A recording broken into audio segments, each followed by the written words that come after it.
Good day. Subano. Subano is an African proverb that I say everywhere I go. It simply means I see you, I hear you, and I honor you.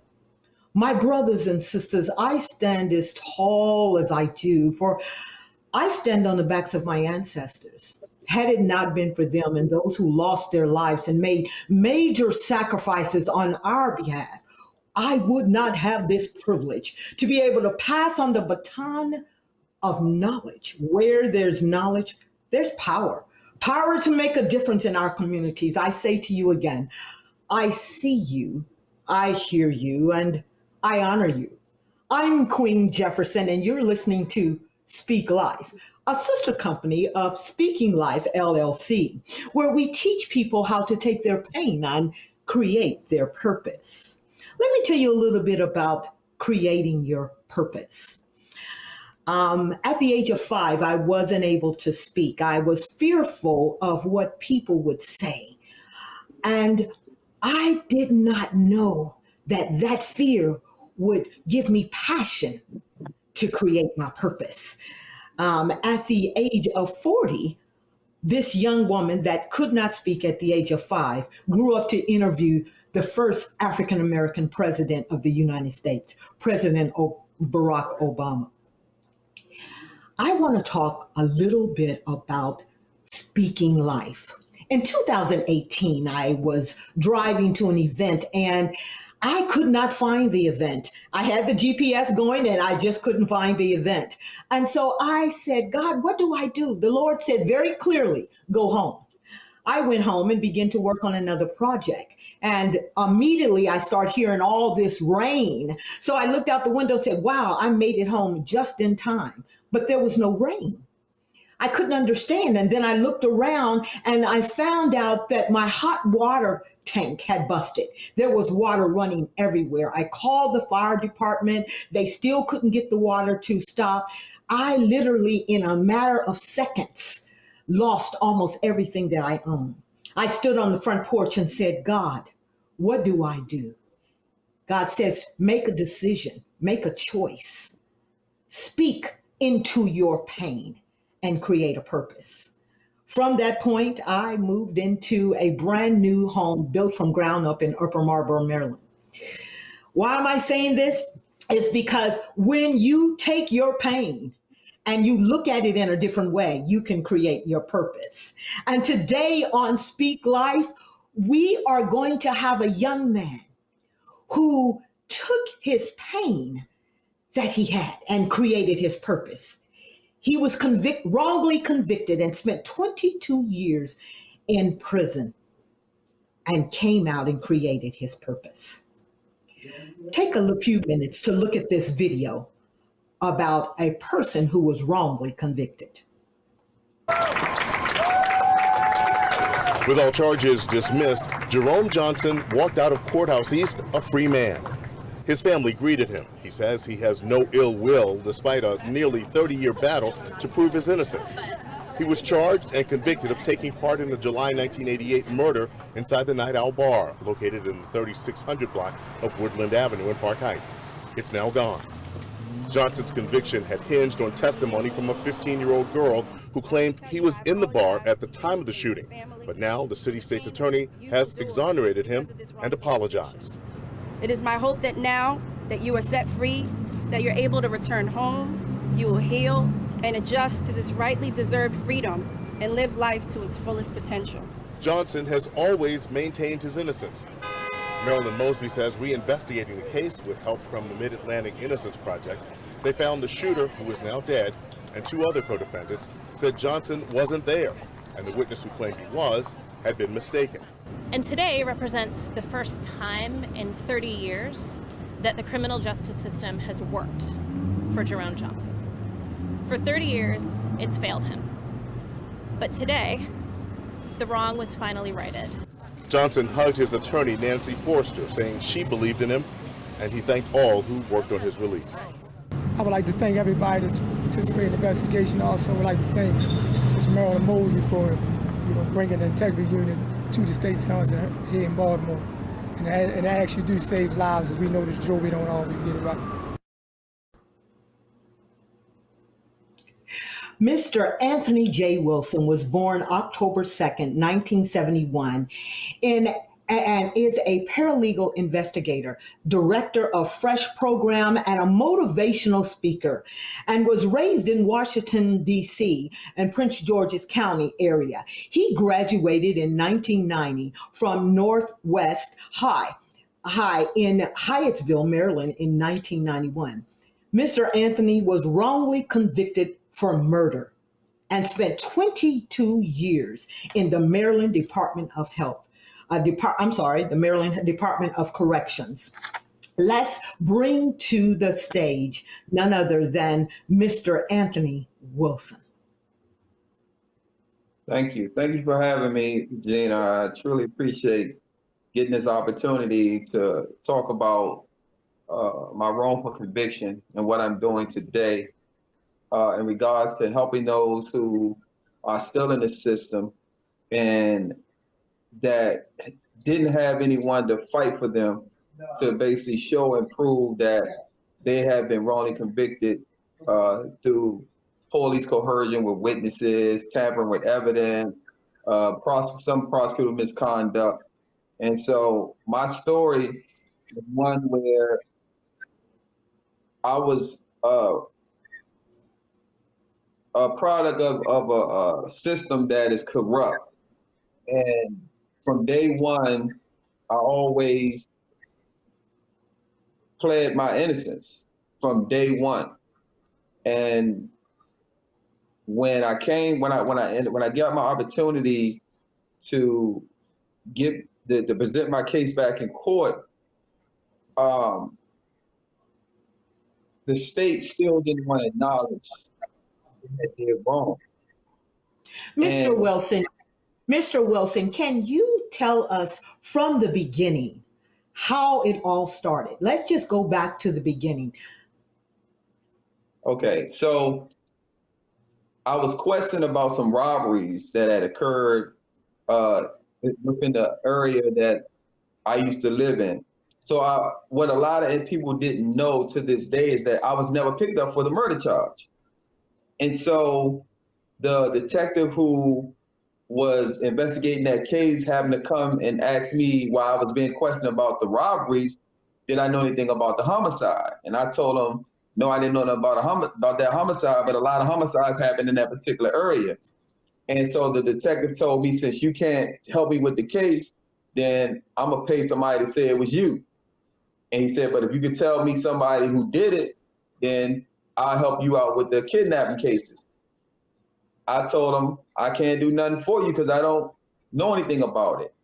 And so that's where it all began with that. And so that's the one thing that no one ever knew all these years, that I was never a suspect in the homicide, in that murder, until I was questioned about the robberies.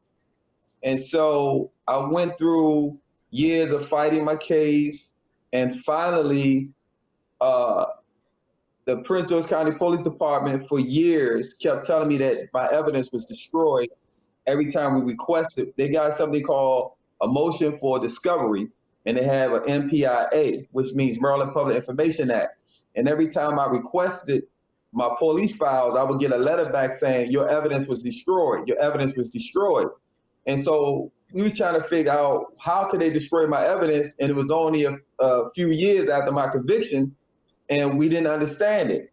And eventually I hired a private investigator who ended up getting my police files. And you see me sitting here now because the police files that they say were destroyed had what they call Brady material in it. I had 5 pieces of Brady material, and Brady is what tends to exclude a person from a particular crime.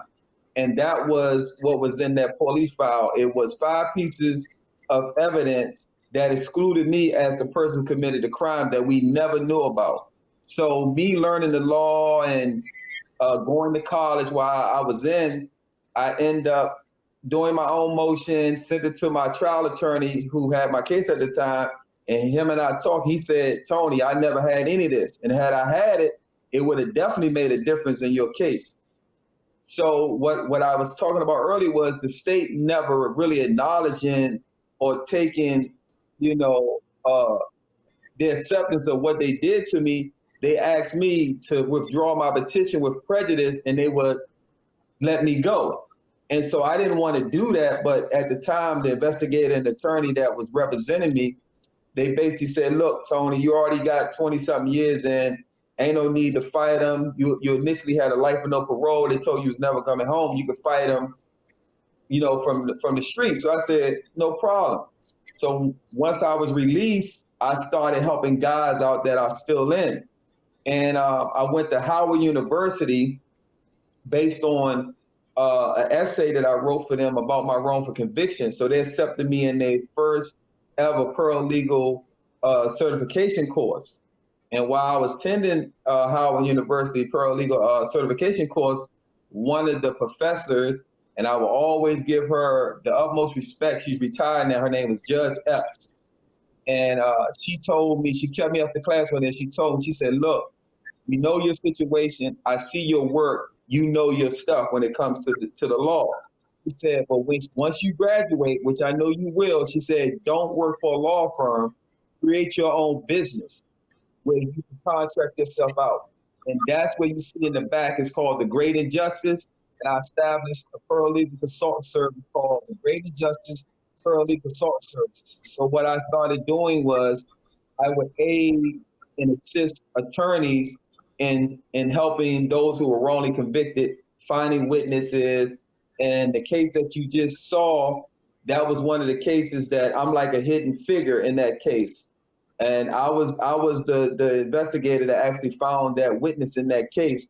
And she was not so forthcoming, but however, I explained to her about my wrongful conviction, and she must have had a change of heart when she knew that this guy that she testified against was really innocent. So now what I do now, I go around and I teach young men and young women ages 11 through 19 about their constitutional rights. The Fourth Amendment, the Fifth Amendment, the Sixth Amendment. And the reason I started that program was because I started seeing a lot of young men and young women being shot by police officers or law enforcement agencies. And I felt that it was due to them not knowing how to exercise their rights. So when you don't know your rights, you come somewhat hostile during that confrontation or that encounter. And so what I do now is I teach those young men and women how to properly and cordially exercise those rights. So when that encounter does happen, it doesn't turn confrontational, where it would turn deadly, where it turns physically, or where it turns verbally combative. And so that's what I'm doing now. So I want to basically take that program all across the United States, and it's called Knowing Your Rights and Engaging in the Political Process. And so once we finish teaching them about their rights, we also teach them about the rights that they have in creating bills, their voting rights, their legislative and civic leaders who represents them in their district or their communities, and how they can contact them and get things addressed. When we talk about racial profiling, how does that play a role in the work that you're doing? Well, we already know about racial profiling, but I tell stories to the young men and young women now based on me knowing the law, that the law has actually worked for me, because now that when I get stopped by law enforcement, I do certain things that alerts them to me being somewhat in the criminal justice field, and so they don't really give me a hassle. And so I teach young men and young women now that when you get stopped by the police, I'm not saying all of them, but some of them may have had a bad day. And I always tell people, take the uniform off. You still have a human being who goes through everyday life trials, tribulations. And so they might have had a situation that we don't know about. So the one thing I teach them is always be polite to them in your conversation. Yes, sir. Yes, ma'am. I teach them, turn your car off, roll your window down, put your both hands on front of the steering wheel, so they always see your hands in visible sight at all times. Also now I'm trying to now create a particular pattern where when you have, most times now people have their registrations and insurance information in the glove box. And most of the times when you reach in your glove box, that's where the officer justifies the shooting because they don't know what you were reaching for. So I want everything to be accessible to an eye view for the officer and for the safety of the individual who's being stopped. So I'm trying to create now something where everything is right there in front of you. So all you have to do is bring down your visor, put it on top of your dashboard, your hand is there, your keys are there, so there's no justification for you being shot. Tony, in an earlier interview, you talked about the 3 Ps. Talk to us a little bit more about the 3 Ps. Oh, that's a story. When I was released, I never forget a young lady named Miss Peggy. She used to always support the men behind the walls. And she asked me, Tony, I need you to come talk to my church, my congregation. I was like, man, I don't know what to tell them. She said, no, you tell them, how you got out. I said, look, man, I don't know what to tell them. But because she was so supportive to all the men that were in, I said, well, I'm gonna go ahead and go talk to your congregation. So me knowing the Bible and being biblically and spiritually grounded, I just remember the verse say, don't worry about what you should speak. The Holy Spirit should speak for you during that time, right? And so I went in front of that congregation, and the Joseph story came to me. And Joseph was wrongly convicted, and the 3 Ps came. I had to go to prison to be prepared for my purpose. And that's been my story and that's what the Holy Spirit gave me. And that's what's been going on. So, and then the Spirit gave me fresh, fully restoring every son's hope. We come from Romans 12:2. Be not conformed to this world, but be renewed by the transforming of your minds. And so we brought that program about because we seen how these young men and young women think now. They think that this generation is lost. And so now they feel like there's no hope. So with Fresh, we bring that hope to them and we bring that information to change the way they think so they can become better, productive, positive citizens, in our community. So you talked about scriptures and you talked about motivation. What is your spiritual motivation that brought you to this point? Well, my favorite verse of the whole entire Bible is Proverbs 3, 5, and 6. Trust in the Lord thy God with all your heart. Lean not unto your own understanding. In all your ways acknowledge him, and he shall direct your path. With that, it's always been my mantra to my living. And with that, I wake up in the morning, Father, is on you. I never doubt him. I trust him. When I'm going through something, I acknowledge him. And the Father, if you believe in him, or the Creator, he always wants the best for his creation. So I always dwell on that verse, and that's what brought me to where I'm at now. So therefore, when I see someone that may be in trouble or something, I believe in them if they believe in themselves. And I always tell them, always look to your spiritual side, because man, we human too. So sometimes we flawed and we err. So I tell them, don't look. I love the story of David. When David was in the wilderness, he said, the heart of man, what I'm saying? I can't trust him, So that's how I live my life. Yeah. Now, Mr. Wilson, I know since you've been out, you've probably had some major challenges as well. What has been some challenges that you have had since you've been out and you have overcome? The first challenge was employment.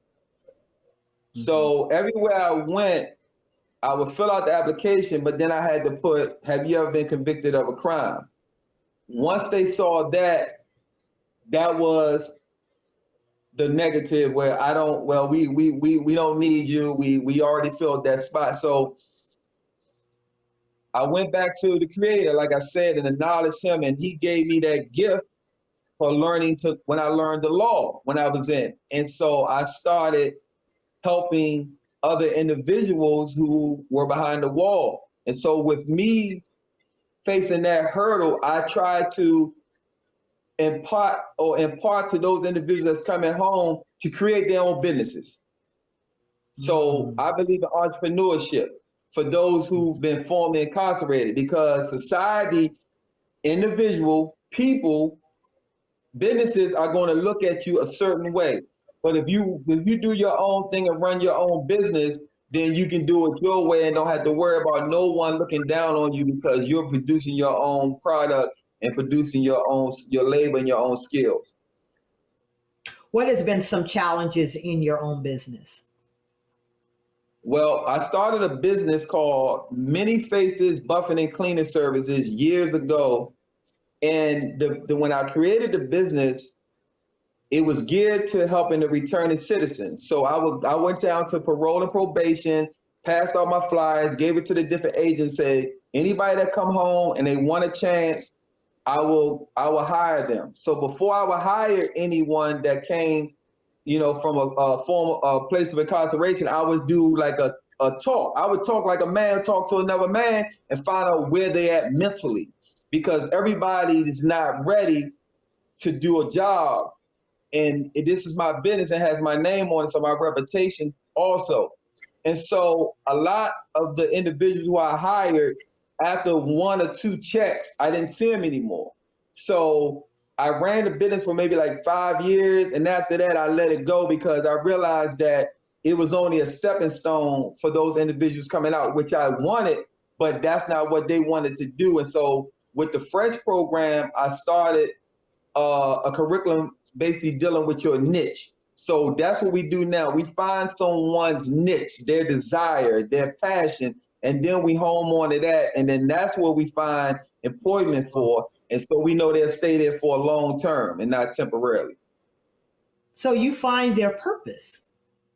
Yes. I love that. Purpose, yes. If you walk in your purpose, hey, Regina, if you walk in your purpose, it's not a job because you love what you're doing. Exactly. I have been told by men and women that have been incarcerated or been incarcerated that when they were incarcerated, it was a think tank for them. When you served 22 years, what kept you sane? What kept you motivated to keep going? Well, my faith is what kept me motivated, because I know that I was wrongly convicted. It was just trying to figure out when and how I was going to prove this. And I remember reading the story of Joseph. And what I got from that story was, at the beginning, Joseph was bragging about what he was going to become. His brothers was jealous.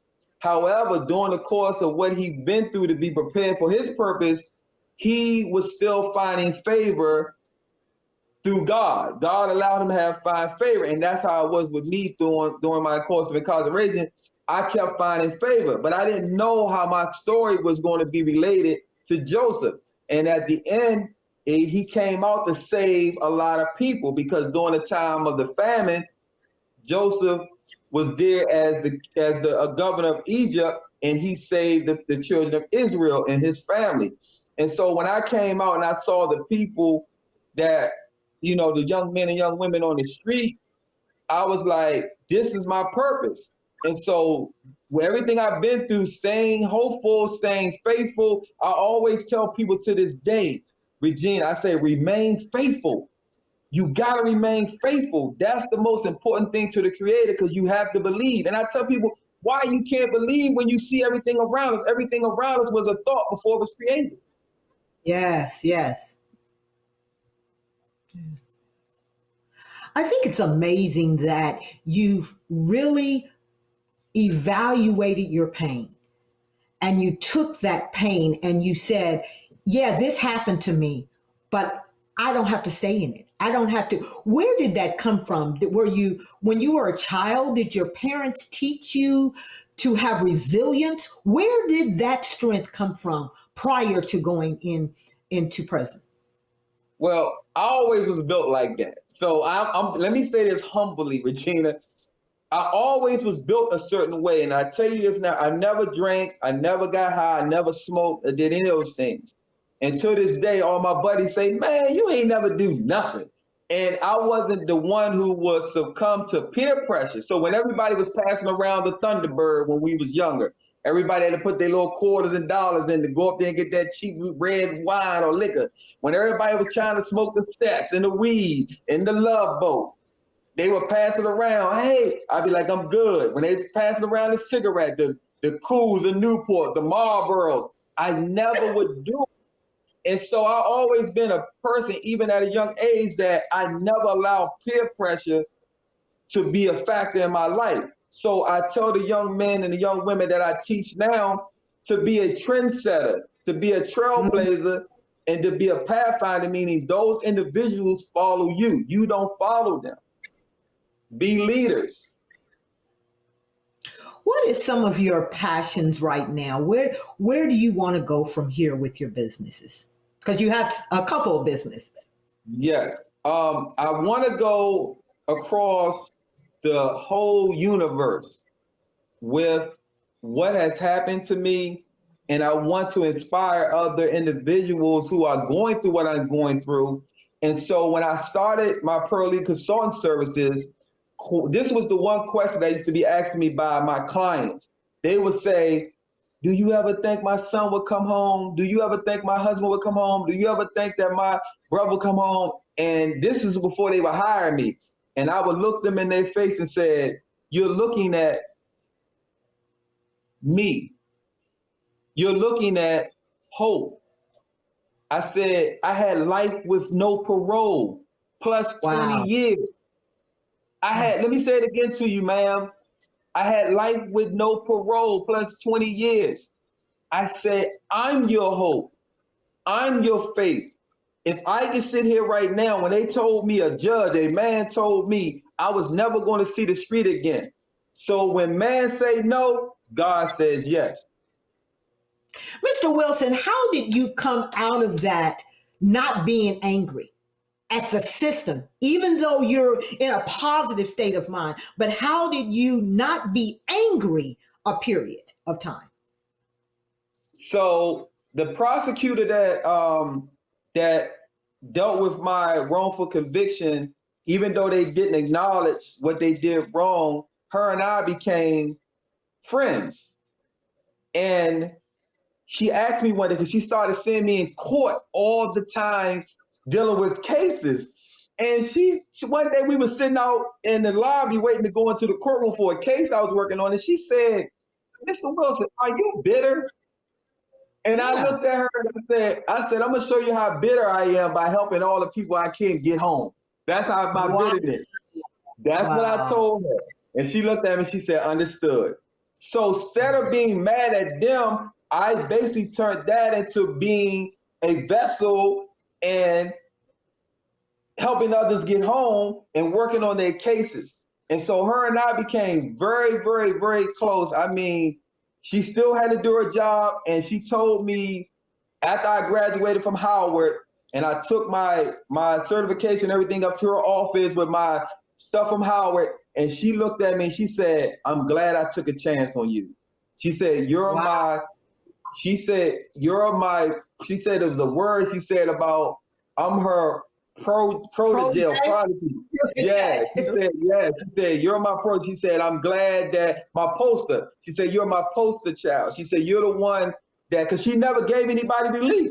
The prosecutor I had, she was one that didn't give anybody. And that's why I tell people that it tells us in Proverbs that the king's heart is in the Lord's hand.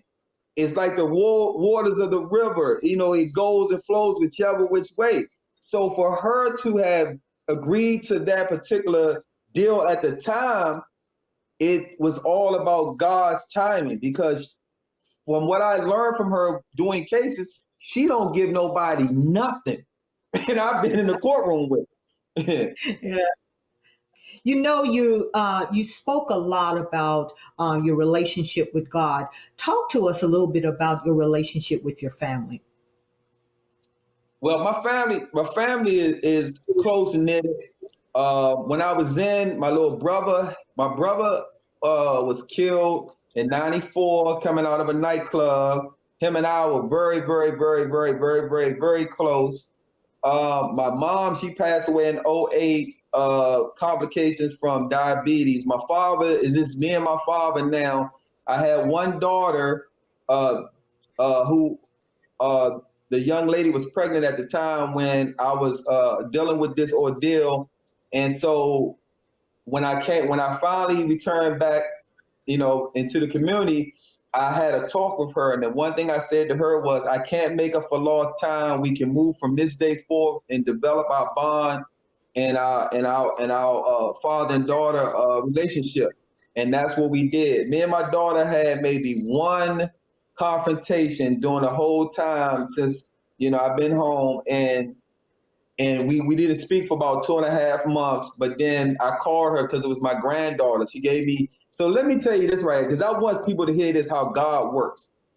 I was telling my daughter, I cried one day. My daughter called me to wish me Happy Father's Day. And I cried to her because I told her everything I visioned about doing with her when I was sitting inside an 8x10 cell, taking her to the park, spending a birthday with her, taking her for the walks, having, that father and daughter time. I never got a chance to do it with her. But God is so wonderful that he gave me a granddaughter who I was able to do all those things with that I visualized with her. And I cried to her that day and said, God is so wonderful. He gave me that second chance, not only with my life, but with raising my daughter, which is through my granddaughter. Wow. Wow. I applaud all that you have done. I applaud the fact that you were able to use your anger and use things that cause pain in your life and create a wonderful purpose that is reaching so many people. We talked about the different ones that you have been able to bless and plant a seed in their lives. How many so far have you, if you have the record of how many so far have you been able to help to get out of a wrongful conviction? Well, the list is endless. Actually, I just had lunch with a gentleman, and the gentleman you're going to talk to in a few, Mr. Alonzo Turner Bay, he just returned from a lengthy sentence, and he'll discuss that with you. And he went with me to a luncheon that I went to with a young man, did 20 years, wrongly convicted. And I found the witness in his case that eventually came out and said, look, it wasn't him. And so right now, I'm not going to say the name of my book, but I'm writing a book, and him and he is one of the individuals that I'm meeting up with next week to get his part of my book. And so my book is going to discuss all those who I helped get out of prison.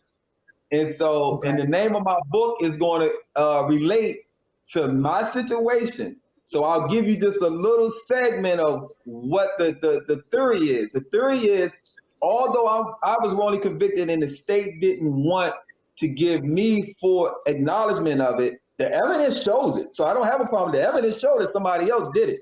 However, I'm taking that to show up how other individuals didn't do it. So I'm proving other people innocence based on them not acknowledging my innocence. And so that's the purpose of my book. Yeah. So we're going to go for a break, but when we come back, we'll get to talk with your special guest. That's Alonzo Turner Bay. Is that correct? Yes. Thank you. So at this time, we'll just take a commercial break.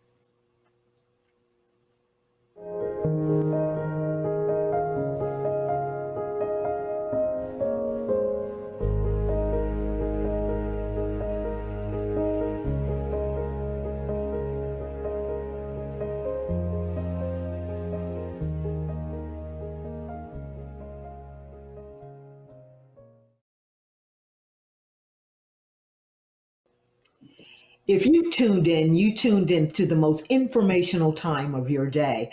I am Queen Jefferson, and this is Speak Life, a program designed with you in mind.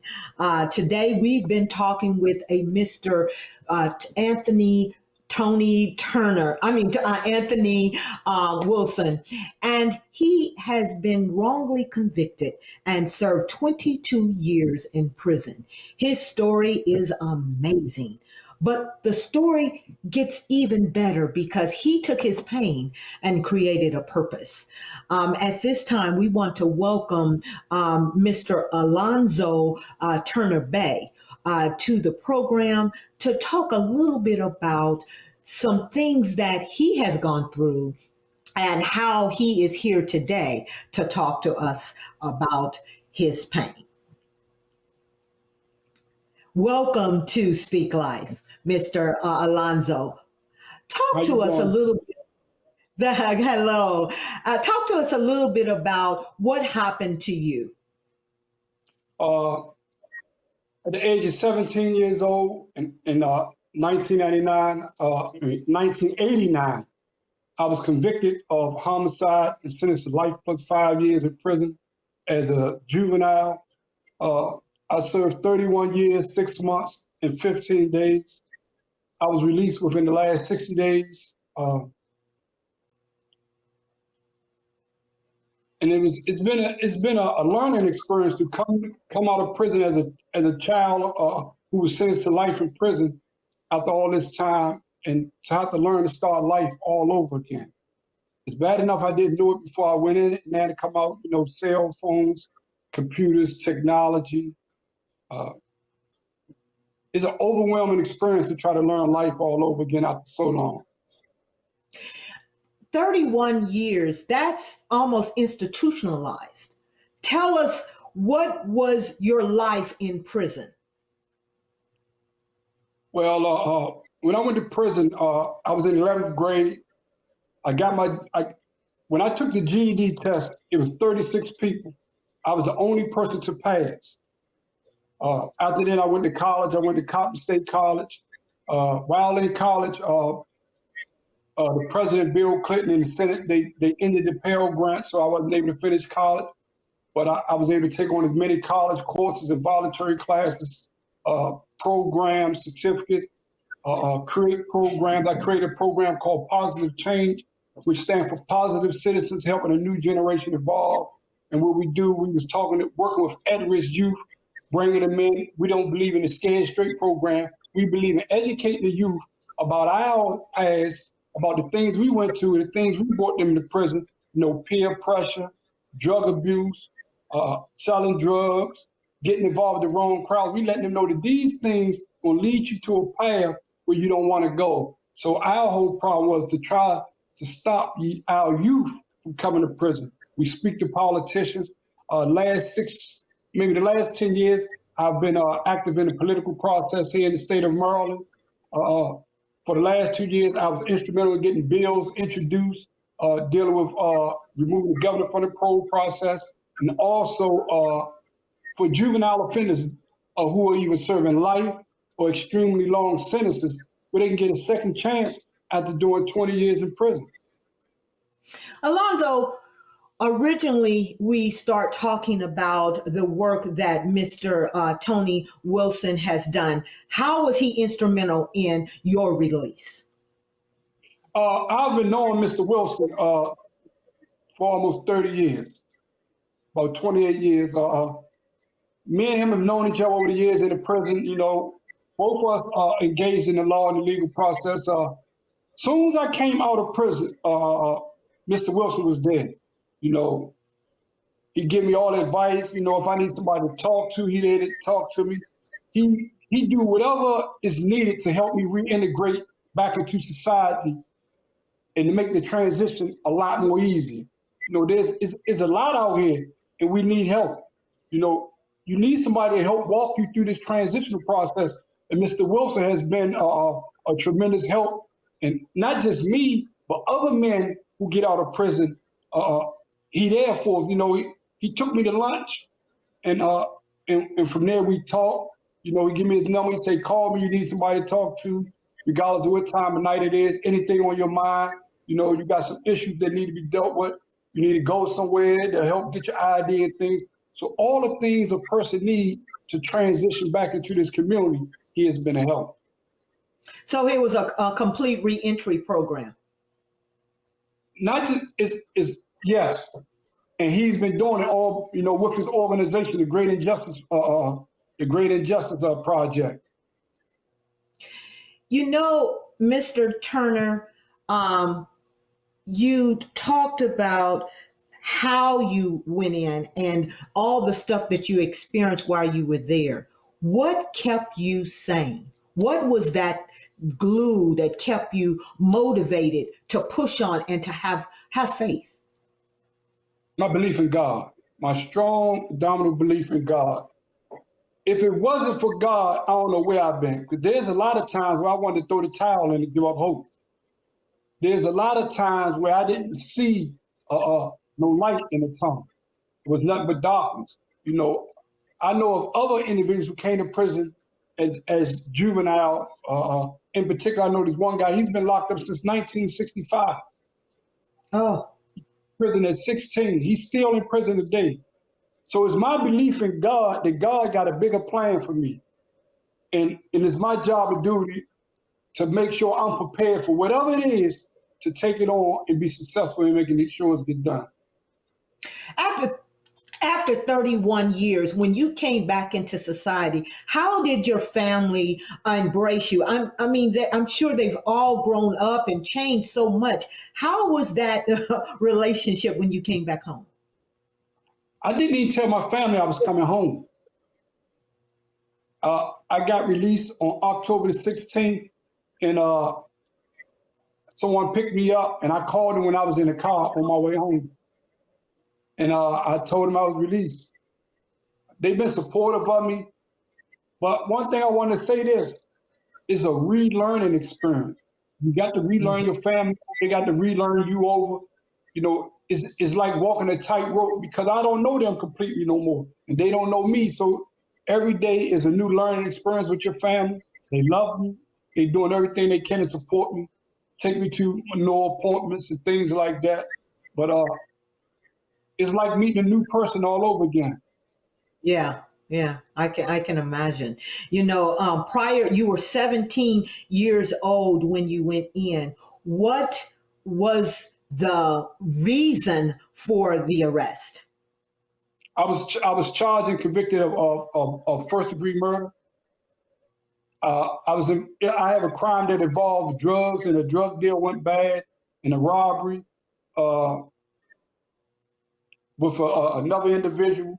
Upon my release, the state's attorney, Miss Aisha Braveboy from Prince George's County, supported my release, and she made an point to say that if my crime was to happen today, that I wouldn't have been charged with as harshly as I was because of the circumstances that surround my case.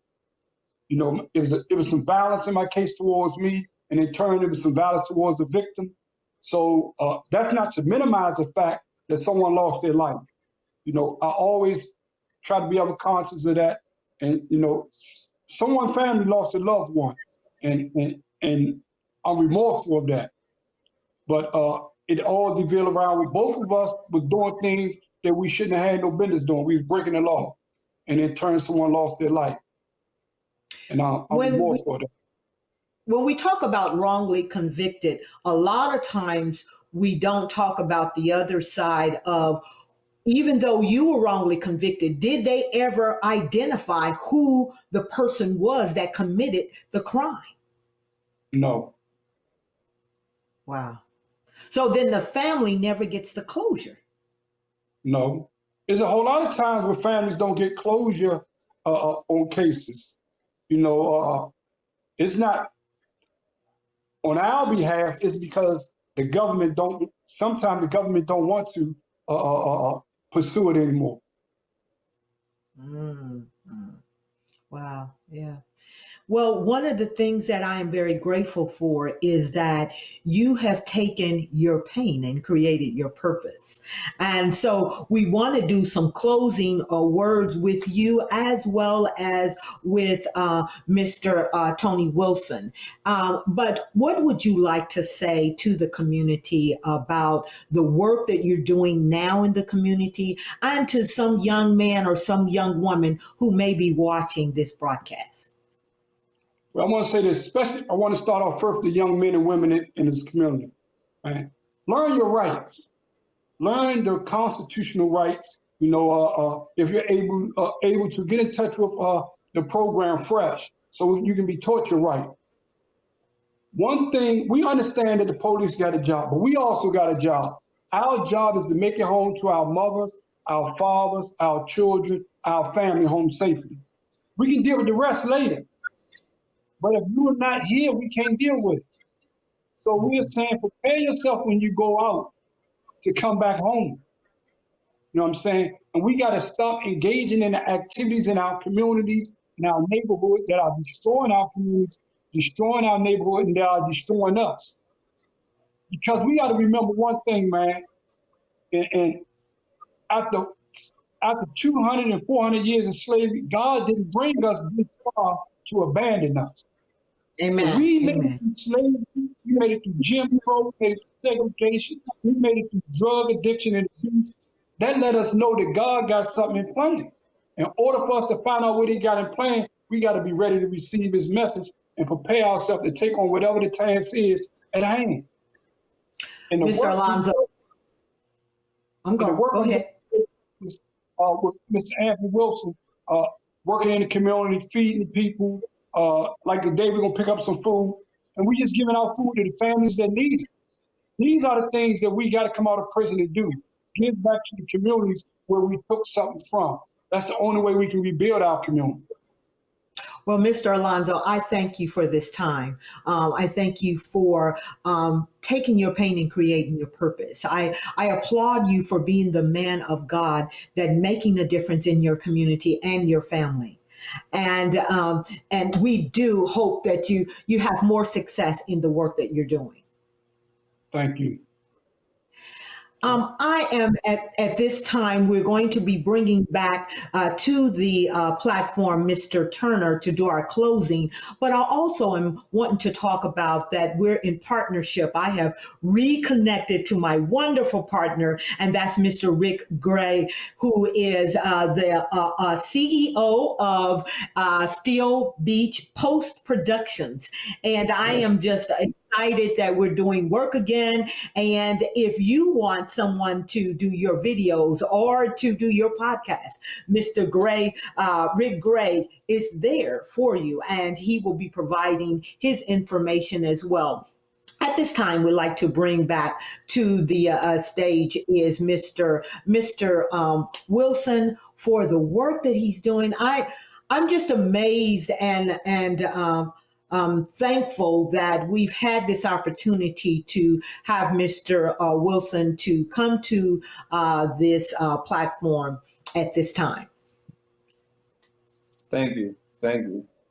So, Mr. Wilson, can you give us some closing words and also talk to us a little bit about what you hope to achieve? well, I was talking to an older gentleman the other day, and I always say the old people or older people always say these young people are just a mess. And I always tell them, we were once kids at one point in time in our lives, and we were mischievous in some aspects, maybe not as this generation is in some things, but my whole philosophy is be about the change, not talk about the change. Be about the solution and stop talking about the problem. We already know what's going on. If you care about your generation, be a part of helping rebuild this next generation. And so with what we're doing now, and Mr. Turner Bay, even though he's been home only a short period of time, he has been very instrumental in all the things that Fresh is doing in the community. And so what I leave with you and all those who may listen and hear this podcast is that whenever you see a wrong, whenever you see injustice, whenever you see tragedy or some type of